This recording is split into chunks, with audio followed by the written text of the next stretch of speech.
Hello tout le monde, c'est Claude Brand pour Mac and Chill. Alors, nouvelle école saison 5 vient de démarrer. On va donner un peu notre avis par rapport aux premières épreuves. On va commencer par l'épreuve de la table ronde. Donc, déjà moi j'ai pas trop kiffé le fait que le jury ils aient fait en fait trois groupes, donc intermédiaire, coup de cœur, challenger. C'est un peu comme si on les classait du moins faible au plus faible. Bon après ça donne du piquant, mais moi je n'étais pas trop fan. Après MDR, déjà pour commencer, le groupe intermédiaire, ils mettent des gens, en fait, ils ont rien à faire là-bas, en fait. Donc on commence par Leity. Pour moi, c'est tout simplement le plus chaud de cette saison. Peut-être le potentiel futur vainqueur. Après, parfois, on a bien vu que ce genre de profil ne gagne pas forcément. On a vu dans les précédentes saisons JER, qui n'a pas gagné et pourtant qui était extrêmement talentueux. Parfois aussi, c'est aussi ça le défaut d'avoir plusieurs cordes à son arc, c'est que en fait on donne trop et puis on se canalise pas sur un cadre. Bon, en tout cas, il y a aussi ANS, j'ai bien aimé parce que tu ressens en fait l'émotion qu'il y avait donc lorsqu'il a fait sa première prestation autour de la table. T'en as d'autres en fait vraiment. On sent que c'est la prod qui nous les survend en fait. Ezek, tu sens un peu la scénarisation autour de son histoire, etc. Elle a du talent quand même, mais la prod, pour moi, il y a des candidats, la prod en fait un peu beaucoup, juste pour mettre l'accent sur leur histoire et tout, alors que côté talent, parfois on a mieux en fait.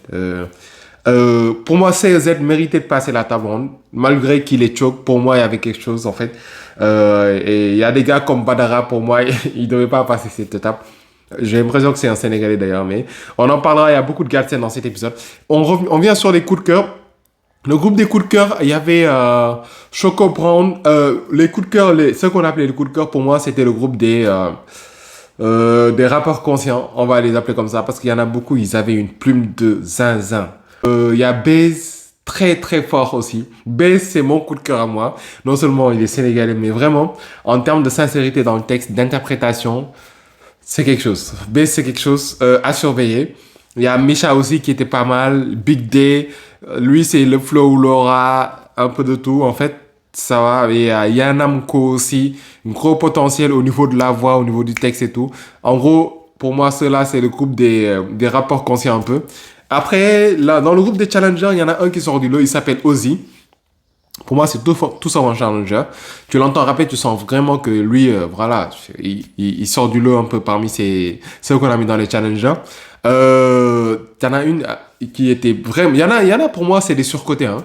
Il y en a pour moi, ils méritaient même pas de passer la table ronde, notamment Oralis, et on a bien vu juste l'épreuve d'après quand il monte sur scène. On voit qu'en fait, voilà, ça suffit pas. Au niveau les textes sont un peu trop scolaires, en fait. C'est trop terre à terre. Ça passe pas, en fait, les premières épreuves, normalement. Becca Gial qui nous a vraiment surpris avec un style atypique et une voix grave et tout. On a vu aussi après l'épreuve suivante, Becca Gial associé à Choco Brown. Ça n'a pas matché, je vais vous dire pourquoi selon moi. Mais en tout cas, il y avait deux, trois noms qui étaient intéressants à retenir sur les premières épreuves. Après, sur l'épreuve où il y avait les featuring, et clairement, il y a deux featuring à retenir. Le featuring entre Big Day et Baz. En fait, c'est ce que Oli a dit. En fait, on dirait c'est un duo fait pour faire un album en commun. En fait, ça matchait hyper bien. Ils étaient vraiment synchro. Moi, j'ai retenu en fait le son. J'ai envie de le streamer. J'ai même retenu la gimmick avec Indélébile. Tu sais, Indélébile. Non, c'était chaud. Après, il y a Tiffé et Kin. Ça, c'était un duo. On dirait même un couple en fait. Franchement, c'est pas pour créer des histoires, mais ça marche bien. Un duo garçon-fille.